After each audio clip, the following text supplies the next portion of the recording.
Hello বন্ধুরা, কেমন আছো? আশা করি ভালো আছো। আমিও খুব ভালো আছি। শুভ রথযাত্রা, সবাইকে অনেক অনেক শুভেচ্ছা, ভালোবাসা। আমি আবার আজকে আর একটা ভিডিও নিয়ে চলে এলাম।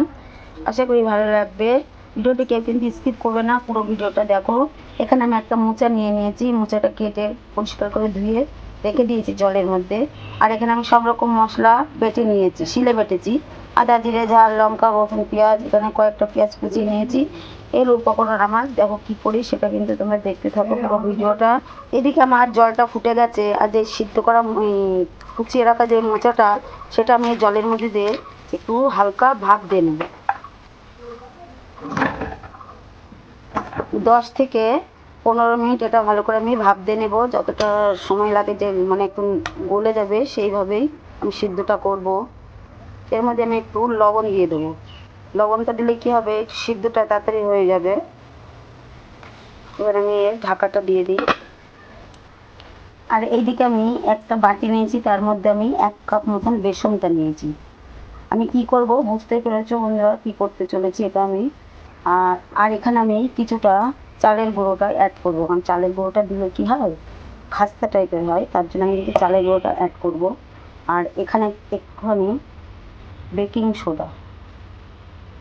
সোডাটা দিলাম। আর অল্প করে লবণ, আর একটু হলুদ। এই হলো আমার উপকরণ এটার। এবার এটা ভালো করে ফাটিয়ে নেব।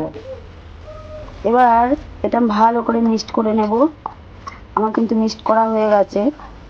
এবার আমি অল্প করে জল দেব, আর এটাকে এর সাথে মিশিয়ে নেবো, ভালো করে গ্রেট করবো আর কি।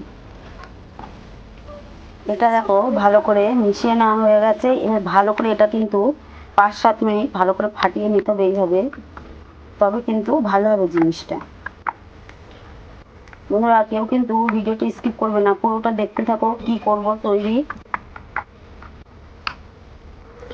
আর এইদিকে আমার মোচাটাও সিদ্ধ হয়ে গেছে, খুব সুন্দর মোচাটা গলে গেছে। এবার এই মোচাটা আমি জলটা ঝরিয়ে নেবো ভালো করে। আর এইদিকে আমি কড়াইটা বসিয়ে দিয়েছি। এর মধ্যে দেবো তেল, অল্প করে তেলটা দেব। কয়েকটা দেবো গোটা জিরে, দেবো রসুন, আদা, কাঁচা লঙ্কা বাটা। এবার দেবো জিরে বাটা, আর এখানে আছে পেঁয়াজ বাটা। এটা ভালো করে কষাতে থাকবো। এবার এর মধ্যে আমি একটু কাশ্মীরি গুঁড়ো লঙ্কাটা দেবো কালারটা করার জন্য। এবার দেবো লবণটা,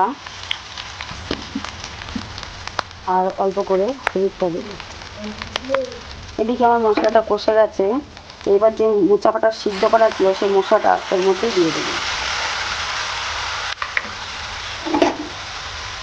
ভালো করে এর সাথে কষাতে থাকবো।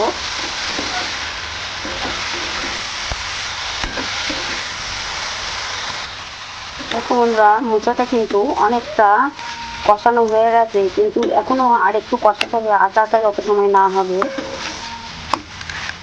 আর অল্প একটু সময় নাড়তে থাকবে। এবার এর মধ্যে কিন্তু আমি অল্প একটু চালের গুঁড়োটা অ্যাড করব, যাতে একটু মাখা মাখা হয়, তার জন্য। এবার এটা ভালো করে আর একটু নাড়তে থাকবে।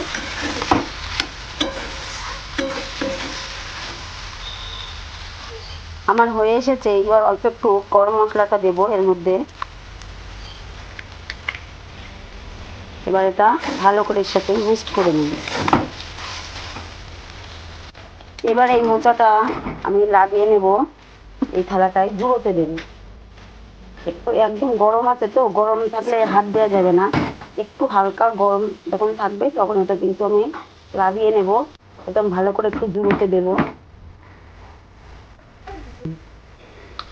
বন্ধুরা দেখো, আমি কিন্তু সবকটাই এইভাবে করে নেব মোচাটা। ঠিক এরকম গোল, প্রথমে গোলটা করে নেব। এইভাবে আমি শেপটা দেব। পাতলা পাতলা করতে হবে, যাতে এটা ভালো জাল হয়। ঠিক এইভাবে আমি সবকটা করে নেব। এইদিকে আমার সবকটা সেট দেওয়া হয়ে গেছে। এইবার আমি এগুলো, এই যে চালের গুঁড়োটা রেখেছি, ঠিক এইভাবে এর সাথে সবকটা ভালো করে এইভাবে দিয়ে নেব। সবকটা এইভাবে রেখে দেব, ঠিক এরকম। এইবার আমি এই বেসনের মধ্যে এটা গুলবো, গুলে ঠিক এইভাবে তুলে আমি তেলের মধ্যে ছেড়ে দেবো। বন্ধুরা, এবার নিশ্চয়ই বুঝতে পেরেছো যে আমি কি করতে চলেছি।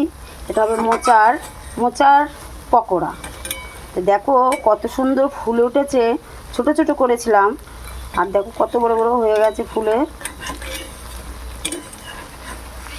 এইভাবে কিন্তু বাড়িতে বানিয়ে কিন্তু তোমরা খেতে পারো অবশ্যই। এইভাবে